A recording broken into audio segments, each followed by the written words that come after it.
우리 옆에 계시는 분과 이렇게 한번 인사하십시다. 하나님이 함께 하십니다. 네. 하나님은 우리와 함께 하시는 분이십니다. 그리고 우리를 떠나지 않는 분이시죠. 예수님을 이 땅에 보내실 때 예수님을 이 땅에 보내시는 이유를 우리가 함께 하기 위해서, 임마누엘 하기 위해서 보내셨다. 또 하나는 우리에게 은혜를 베풀고자 함이죠. 어떤 은혜입니까? 구원의 은총입니다. 그래서 그가 우리를 죄에서 구원하실 분이라는 예수라는 이름을 주시지 않습니까? 결국 하나님께서 아들을 내어주신 것은 우리와 함께하고 우리의 필요를 공급하며 우리를 구원하기 위함이라는 것입니다. 저는 우리 보배교회 성도들이 우리 주님과 함께 동행하면서 매일매일 하나님이 내려주시는 이 구원의 복락을 누리고 또 우리가 만나는 사람들에게 주님이 함께 하시기를 소망합니다 라고 문안하고 인사하며 살아가시기를 주님의 이름으로 축복합니다. 우리가 함께 묵상하고 있는 이 십계명은 크게 두 가지로 요약을 할 수 있습니다. 하나님 사랑과 이웃 사랑입니다. 하나님 사랑을 어떻게 해야 되는가에 대해서 1계명부터 4계명에서 가르쳐 주는데, 하나님 사랑하는 것은 하나님을 바르게 예배하라는 것입니다. 하나님을 바르게 예배하는 것은 1계명에서 말씀하는 것처럼 하나님 한 분만을 예배하는 것이고, 2계명에서 말씀하는 것처럼 너희 마음대로 예배하지 말고 이방인들이 예배하는 것처럼 예배하지 말고 하나님이 가르쳐 주시는 방법으로 형상이나 하나님을 형상하거나 어떤 우상을 만들어서 하나님을 예배하지 말고 하나님 한 분만을 예배해라. 하나님을 예배할 때 너희가 하나님의 이름을 부르고 하나님을 찬송하는데 그 이름에 합당한 영광을 돌리면서 예배를 드려라. 3계명이죠. 하나님의 이름을 망령되이 부르지 말라는 이 말씀의 의미는 너희의 필요에 따라서 하나님의 이름을 이용하거나 오용하거나 하나님을 너희의 종처럼 이용해 먹지 말라는 말씀이기도 합니다. 이렇게 하나님을 예배함에 있어서 너희는 아무 때나 예배하고 우리의 일상 전부가 예배해야 되지만 적어도 일주일에 한 번은 따로 떼어서 구별해서 하나님을 예배해야 된다. 4계명, 안식일을 기억하여 거룩하게 지켜라 라고 이렇게 분명하게 말씀하는 거죠. 안식일의 정신과 전통을 이어받은 부활의 아침, 우리는 주일 하나님 앞에 예배하면서 하나님께서 우리에게 가르쳐 주신 대로 하나님의 이름에 합당한 영광을 돌리고 거룩하게 구별되게 생활할 뿐만 아니라 우리 주님이 하나님을 예배하고 생명을 살리며 이웃을 돌아보며 구제한 것처럼 우리도 주일을 이렇게 보내면서 하나님을 사랑함을, 어떻게 하나님을 사랑하는지를 보여주며 살라라고 말씀하는 겁니다. 오늘 우리가 함께 읽은 이 5계명부터 10계명은 이웃 사랑에 대한 말씀입니다. 이웃을 사랑할 때 내 이웃을 너의 몸처럼 사랑해라. 다른 말로 표현하면 예배자의 삶은, 하나님을 정말 전심으로 예배하고 하나님을 사랑하는 사람은 어떻게 살아야 되느냐? 이웃을 내 몸처럼 사랑하며 살아야 된다. 이웃을 내 몸처럼 사랑하며 살아야 되는데, 이런 인간관계의 가장 기본이고 기초가 되고 또 토대가 되는 것은 부모와 자녀의 관계이다. 그래서 5계명에서 내 부모를 공경하라 라고 5계명 말씀을 우리에게 주십니다. 공경하라는 것은 소중하게 여기라는 것입니다. 이 단어가 원래 쓰여졌던 자리는 우리의 5장 6부 4장 가운데 가장 무거운 간장을 의미한다고 합니다. 간장. 간이 무겁다라는 거죠. 그런데 여러분, 간의 기능을 한번 생각해 보십시오. 간의 기능은 우리의 생명과 아주 밀접하게 되어 있습니다. 우리 몸에 들어오는 모든 독소를 해독할 뿐만 아니라 활기차게 생활할 수 있도록 힘을 공급해주는 이런 역할도 이 간이 매우 중요한 역할을 하죠. 여러분, 간의 중요함 그리고 간의 무게를 생각한다면 너희의 부모가 너희에게 얼마나 중요하고 얼마나 중요한 자리에 있는가를 잊지 말라는 겁니다.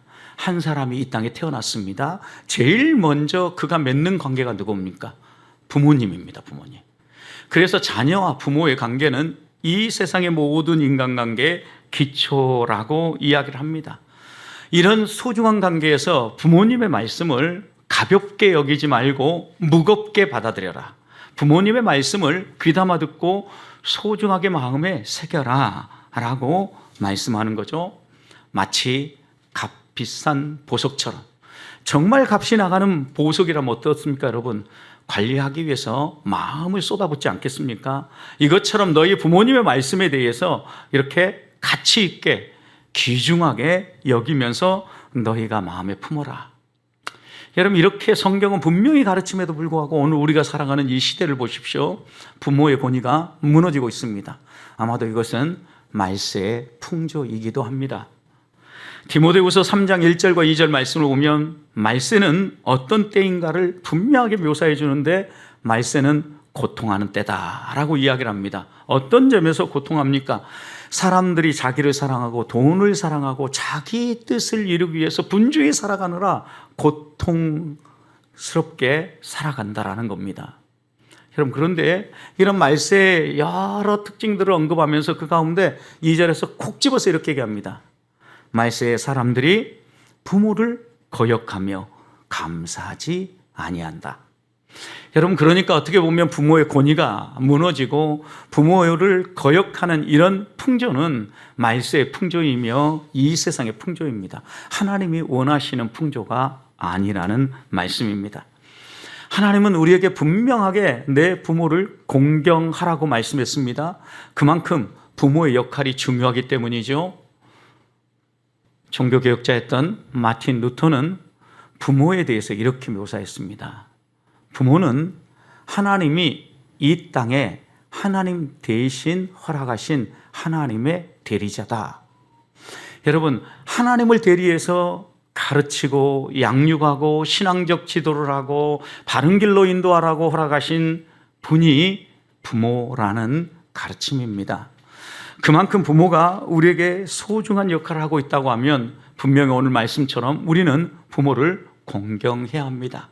자, 그렇다고 하면 오늘 말씀을 통하여서 우리가 부모를 잘 공경하기 위해서 먼저 마음에 새겨야 될 것은 공경해야 되는 이유입니다. 이유. 왜냐하면 우리가 어떤 일을 할 때 그 일에 대한 이유가 분명해야만 도중에 포기하지 아니하고 끝까지 갈 수 있기 때문입니다. 그러면 왜 성경은 부모에 대해서 공경하라고 이야기를 합니까? 오늘 말씀 12절을 보십시오. 내 부모를 어떻게 하라고요? 공경하라라고 이렇게 명령이지요. 그런데 이것이 명령처럼 잘 받아들이지 않기 때문에 두 번째 율법인 신명기 모압 평지에서 2세대 이스라엘 출애굽 2세대들에게 풀어 설명한 말씀에 이렇게 얘기했습니다. 신명기 5장 16절입니다. 너는 내 하나님 여호와께서 명령하신 대로 내 부모를 공경해라. 내 부모를 공경하는데 여기에 한 말씀을 더 덧붙였어요. 하나님이 명령하신 것처럼. 왜 이런 말을 덧붙였겠습니까? 내 부모를 공경하라 하니까 그냥 쑥 지나쳐버리고 하나님의 명령으로 받지 않는다라는 거죠. 그러니까 하나님이 명령하신 것처럼 너희는 내 부모를 공경하라 라고 말씀하신 거죠. 부모를 공경하는 것은 해도 되고 하지 않아도 되는 일이 아니라 반드시 해야 되는 하나님의 명령이다 라고 이야기를 하는 겁니다. 여러분, 우리의 삶에 있어서 하나님의 명령이라고 생각하면 우리는 어떤 상황에서든지 부모를 공경해야 된다는 것을 알 수 있습니다. 신약의 바리새인들을 보십시오. 그들은 생활을 하고 자신들이 바리새인으로서 자기의 자리를 지키기 위해서 온갖 모든 걸 쏟아부었습니다. 그래서 그들이 하나님을 잘 섬긴다라는 걸 표현하기 위해서 자기의 재산들 가운데 일부분도 하나님께 드리면서 고르반 하나님께 드렸습니다라고 이렇게 인정하는 거예요. 여러분, 여기까지는 좋은 것 같아요. 그런데 문제는 부모에게 경제적 도움이 필요하고 질병으로 고통을 겪을 때 마땅히 도와야 됨에도 불구하고 이들은 이 가진 것들, 나의 남은 것들을 하나님께 드렸습니다. 고르반이라고 얘기해서 더 이상 도울 수 없습니다 라고 이야기를 하는 거죠.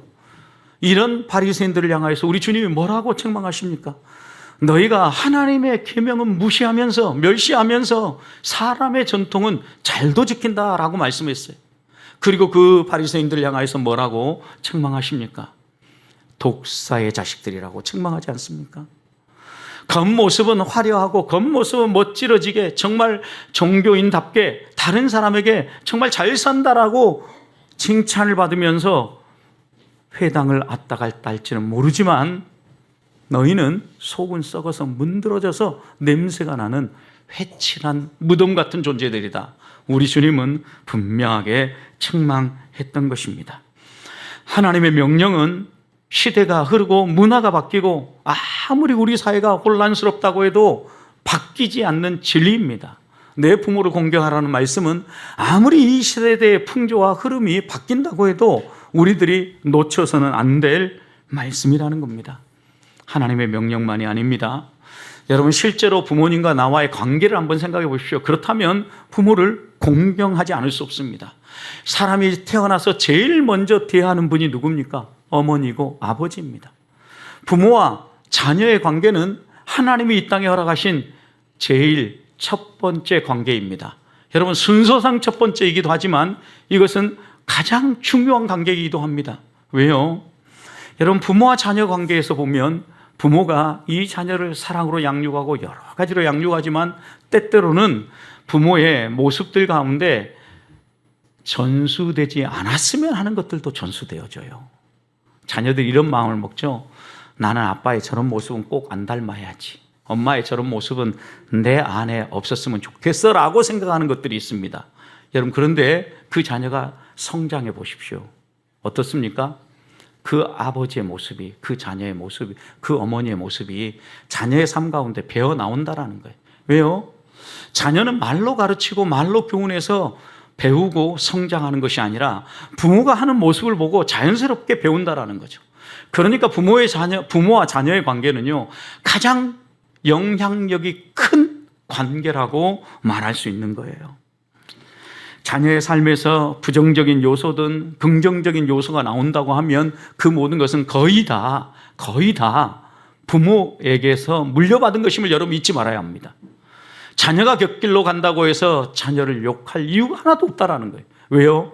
그건 부모로부터 흘러나온 것일 가능성이 높기 때문입니다. 자연적으로 전수되어진다는 말씀입니다.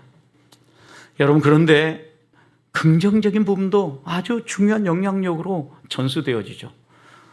어떤 부모이든지 간에 자녀를 출산하고 나서 이 자녀를 잘 길러내기 위해서 애지중지하고 사랑하고 헌신하고 돌보지 않습니까? 부모는 누리지 못해도 자녀가 누릴 수 있도록 정말 좋은 것을 가져다가 자녀를 섬기고 자녀가 잘 클 수 있도록 배려하지 않습니까? 그런 점에서 부모가 자녀에게 베푼 사랑, 관계 이런 것을 생각한다면 자녀로서 부모를 공경하는 것은 마땅한 일이라는 가르침입니다. 그것만이 아닙니다. 부모의 권위를 하나님이 부여하지 않았습니까? 그런데 이 부모의 권위는 하나님이 이 땅에 허락하시는 모든 권위를 대표한다는 걸 여러분 아셔야 합니다. 모든 권위를 대표한다는 것은 자녀가 처음 맺는 관계이기도 하지만 자녀가 권위와 질서에 대해서 배우는 것도 가정이에요, 가정. 부모에게 해야 될 것과 하지 말아야 될 걸 배우고 부모가 지극정성과 사랑으로 양육하고 돌보면서 하나님이 부여하신 이 권위가 서는 것이죠. 여러분, 그래서 부모에게 잘 양육을 받고 잘 선 사람들은요, 부모를 공경하게 되어 있습니다. 부모를 공경하고 사랑과 훈계로 양육해 준 그 은혜에 감사하면서 공경하게 되어 있다는 거죠. 생각해 보십시오. 우리의 삶 가운데 부모님이 우리와 맺어준 관계 그리고 그들의 헌신 이런 것들을 하나하나 생각한다면 공경하는 것은 마땅하다라는 겁니다. 하나님의 명령입니다. 하나님이 부여하신 권위로 우리를 양육하고 오늘 우리가 있도록 세워주신 부모님들의 헌신과 사랑을 생각하며 오늘 말씀이 교훈하는 것처럼 부모를 공경하는 것은 하나님의 명령이며 의무인 줄 알고 우리의 삶 가운데 부모를 무겁게 귀중히 소중하게 여기며 공경하는 성도들이 되시기를 축복합니다. 그렇다고 하면 두 번째, 부모를 공경한다라는 건 어떻게 하는 것이 부모를 공경하는 것입니까? 부모를 공경한다라는 것은 존경한다라는 것입니다. 부모를 존경한다라는 것은 부모님의 말씀을 귀히 여기고 그 말씀에 순종한다는 의미입니다. 무조건 순종하라는 것이 아닙니다. 적어도 부모의 가르침이 하나님을 배반하고 하나님을 떠나게 하는 가르침이 아니고, 또 부모의 가르침이 하나님을 믿는 신앙으로부터 좀 더 멀어지게 하는 가르침이 아니라고 하면 무조건 순종하라는 게 성경의 가르침입니다. 말세의 악한 습관을 따라서 부모를 거역하고 또 순종하지 않으면, 여러분, 성경은 우리에게 화가 임할 것을 이렇게 묘사합니다. 잠언 20장 20절입니다. 자기 아비나 어미를 저주하는 자, 순종하지 아니하고 오히려 저주하는 자에게는 그의 등불이 흑암 중에 꺼짐과 같으리라. 여러분, 등불이 흑암 가운데 꺼져버리면 어떻습니까? 앞이 깜깜합니다. 칠흑 같은 어두움 가운데 갈 길을 몰라 방황하는 인생을 사는 사람과 같다는 게, 누가요? 부모의 말에 순종하지 않고 멸시하고 조롱하는 사람이죠. 잠언 30장 17절에서는 이렇게 얘기합니다. 아비를 조롱하며 어미 순종하기를 싫어하는 자의 눈은 골짜기의 까마귀에게 쪼이고 독수리 새끼에게 먹히리라 그랬어요. 여러분, 부모의 말에 순종하지 않고 조롱하는 사람은 어떤 결과를 맞이하게 되느냐? 골짜기에 있는 까마귀와 또 새들에게 그의 눈을 쪼임당하는 것과 마찬가지예요. 여러분, 눈알을 파먹어버린 거죠. 여러분, 그럼 어떻습니까? 앞을 보지 못해요. 아무것도 없이 갈 바를 모르고 방황하는 이런 인생을 살아가게 될 거죠. 여러분, 그런 점에서요, 부모는 하나님이 우리에게 허락하신 우리의 삶의 기초이며 우리의 삶의 방향이에요. 여러분, 그런 점에서 우리 부모님들이 흔들리면요, 우리도 흔들린다라는 걸 잊지 말아야 돼요. 그러니까 부모를 잘 세워야 되고 부모를 공경해야 되는 이유가 분명한 겁니다. 여러분, 이 땅에 인간의 몸을 입고 오신 예수님의 모습을 보십시오. 예수님은 부모 공경의 본을 보이셨습니다. 12살 때 예루살렘에 올라가셨습니다. 유월절 행사를 마무리하고 유월절 절기를 지키고 내려오는데 예수님은 성전에 계셨죠. 아들을 잃어버린 줄 알고 깜짝 놀라서 그 부모가 성전에 가서 아들을 찾고 그리고 아들에게 묻지요. 왜 여기 있냐고. 내가 아버지 집에 있어야 될 줄 모르셨습니까? 라고 이야기하고, 그 예수님이 하나님의 아들로 이 땅에 오셨음을 부모님에게 분명히 이야기하죠. 성령으로 잉태됐으니까 마리아가 얼마나 이 일을 귀히 여겼겠어요. 그러니까 성경은 그 말씀을 마리아는 마음에 담아 두었더라 이렇게 묘사해요. 근데 이 일이 끝나고 누가복음 2장 51절 말씀을 보면 이렇게 기록합니다. 예수님께서 부모님과 함께 내려가사 나사렛에 이르러 순종하여 받드시더라. 순종하며 받드시더라. 누구를요? 육신의 부모를. 여러분, 예수님도 본을 보이셨어요. 여러분, 예수님이 어느 정도 본을 보였을지 우리가 마음에 더 직감하는 것은 예수님이 십자가에 매어 달리실 때 그 아래에 예수님의 어머니 마리아가 있었습니다. 눈물을 흘리며 마음 아파하는 그 어머니에게 위로의 말씀을 전합니다. 그리고 떠나는 순간에도 그 어머니의 장례를 걱정하면서 사랑하는 제자 요한에게 뭐라고 얘기합니까? 요한아, 이제는 이 마리아가 너의 어머니다. 나의 어머니였는데 이제 나는 떠나니까 너의 어머니로 너가 책임지고 봉양해라 라고 부탁하지 않습니까? 예수님의 효도, 섬김이 떠나는 순간까지도 멈추지 않았음을 보여주는 장면이에요. 여러분, 부모를 공경하는 것은 부모를 존중하고 또 부모의 말에 순종함으로 드러나는 거예요. 이런 순종은요, 또 다른 모습으로 우리의 삶 가운데 드러나야 되는데, 그것은 부모님이 내 삶에 미친 영향과 부모님이 나를 오늘에 있도록 양육해 주신 것에 대해서 되돌아보면서 감사를 표현하는 거예요. 여러분, 부모에게 감사하다라고 말하는 것, 이것이요, 존경을 또 공경을 표하는 방법 가운데 하나예요. 사랑하는 성도 여러분, 부모님이 살아계시다면 여러분 부모님에게 언제 감사하다고 말씀을 드렸습니까? 얼마나 시간이 흐르셨습니까? 여러분, 감사를 표현한다라는 것은 얼마나 중요한지 몰라요. 내가 한 아버님을 전도하기 위해서 매주일 한 번씩 가서 복음을 전하고 예배하며 함께 양육했던 적이 있습니다. 그런데 하루는 그 아드님이 이 예배 마무리 지면서 꼭 자기에게 시간을 한번 달라는 거예요. 알고 봤더니 이 아버님이요, 너무나 엄격해서 자녀들이요, 아버지를 살갑게 가까이 대하지 못한 거예요. 그리고 한 번도 아버지에게 사랑합니다, 감사합니다 이런 표현을 한 번도 못했는데, 이분이 아버지 학교를 하면서 숙제를 받은 거예요. 아버지에 가서 꼭 안아주고 사랑합니다, 감사합니다 라고 한번 고백하고 오기를 한 겁니다. 여러분, 그런데 이 아들이 마음에 결정을 한 거예요. 그날 하기로. 제가 시간을 드렸는데 그날 아버지를 꼭 안으면서 아버지 사랑합니다, 그리고 감사합니다 라는 이 말을 하는데, 자녀들이 같이 예배하고 그 어머니도 같이 예배 드렸는데 눈물이 글썽해지는 거예요. 왜요? 한 번도 그 아버지의 엄격함, 범접할 수 없는 그 근엄함 때문에 살갑게 사랑합니다, 감사합니다 말 한 번 못했는데, 안고 감사하는 걸 보면서 온 가족이 하나님께 감사하고 영광을 돌리는 모습을 보았습니다.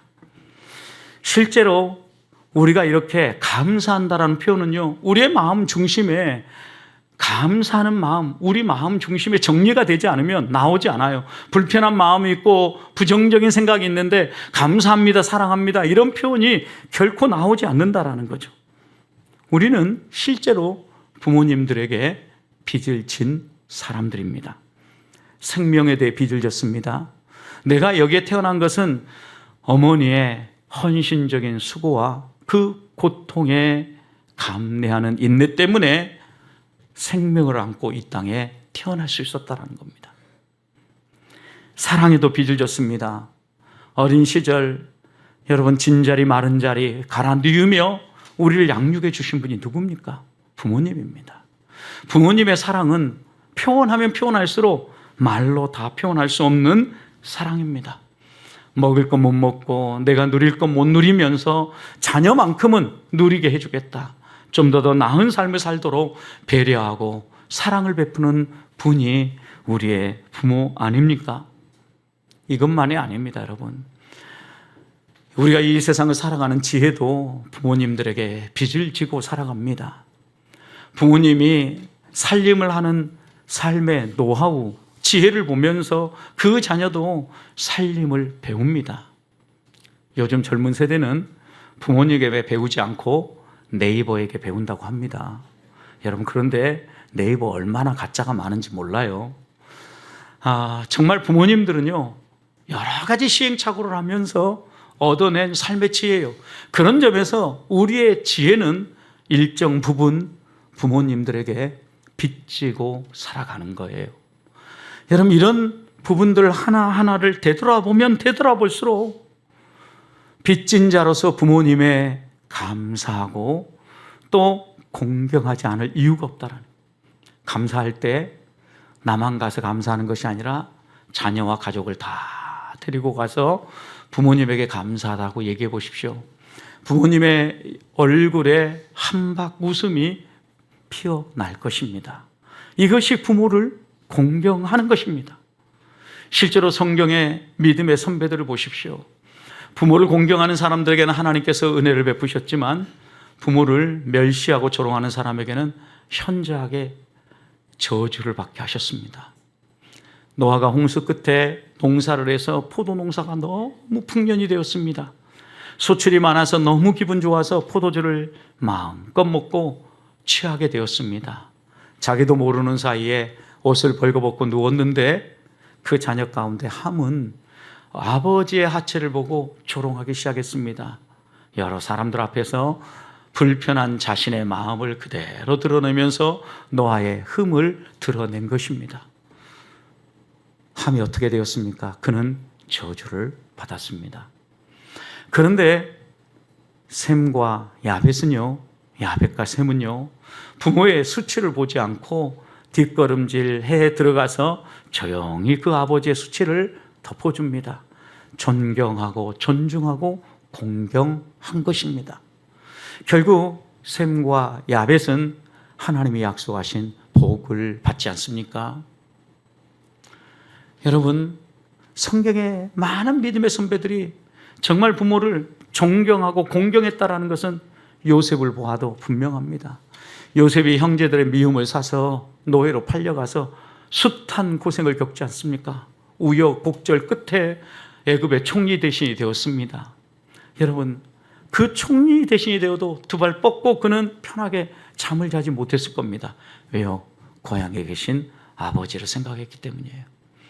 고향에 계신 아버지를 생각했다라는 것은 형들이 곡식을 사러 올 때 여러 가지 대화를 주고받지만 그 대화의 마지막 초점은 어디에 있냐면 너희의 아버지가 살아계시냐라는 거예요. 요셉은 아버지 야곱이 어떠한지가 궁금했던 겁니다.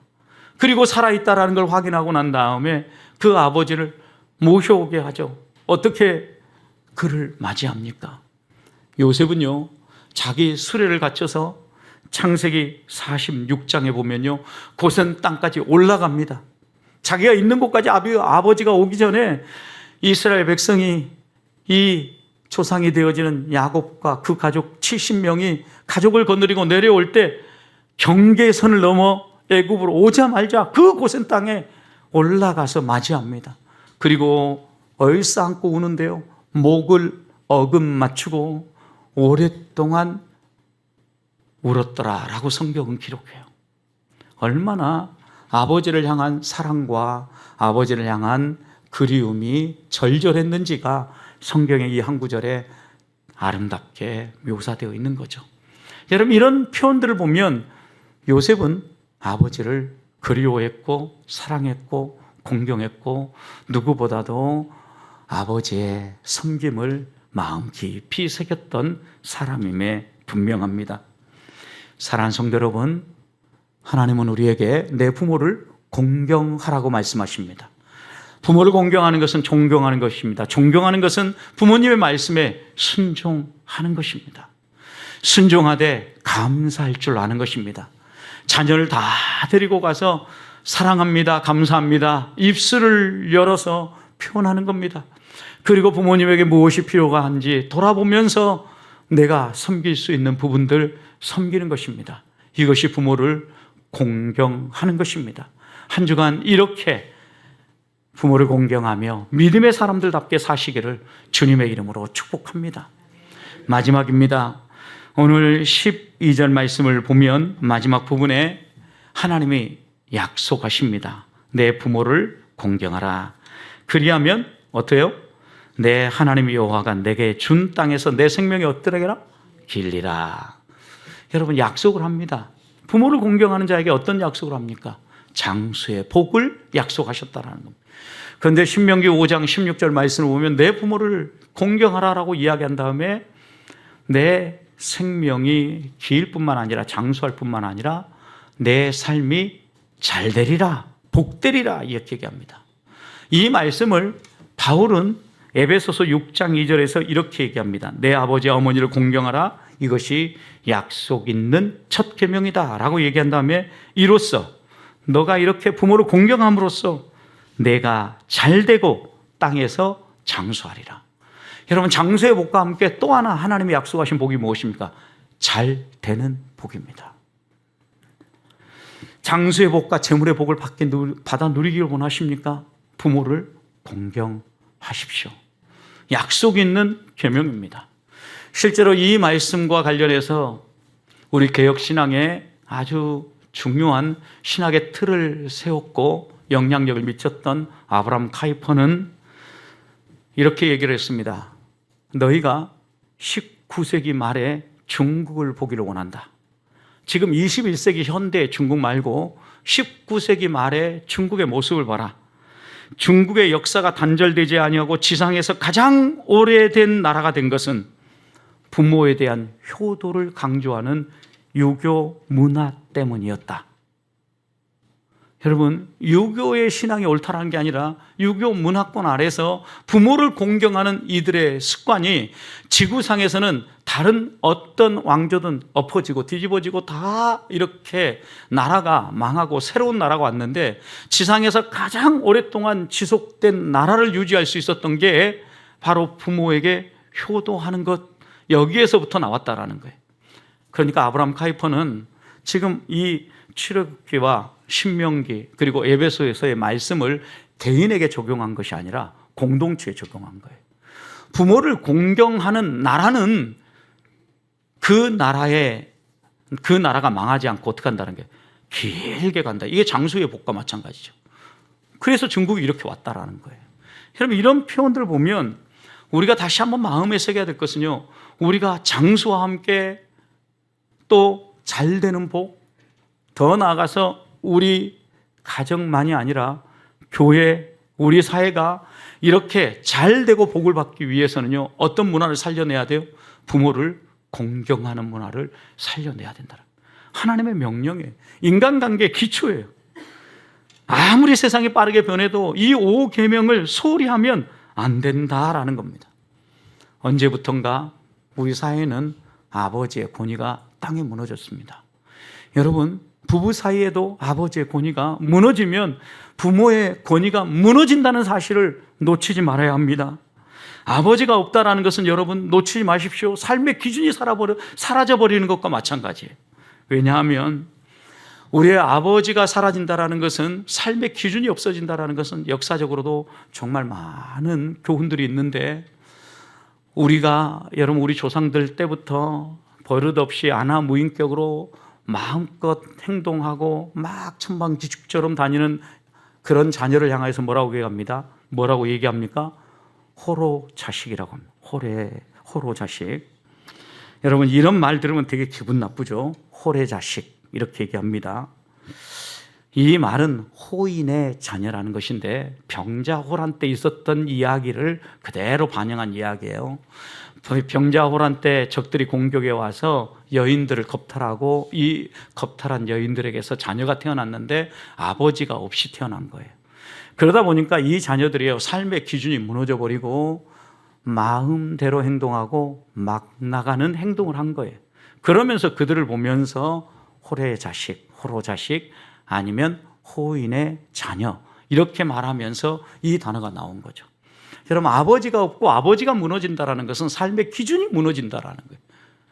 적어도 우리가 어떻게 살아야 될 것인가, 부모로서의 삶의 기준을 잘 보여줘야 지만, 또 하나는 아버지를 보면서, 부모를 보면서 우리들이 공경하면서 하나님의 말씀을 배우고 하나님 우리에게 원하는 것을 따라가야 한다는 겁니다.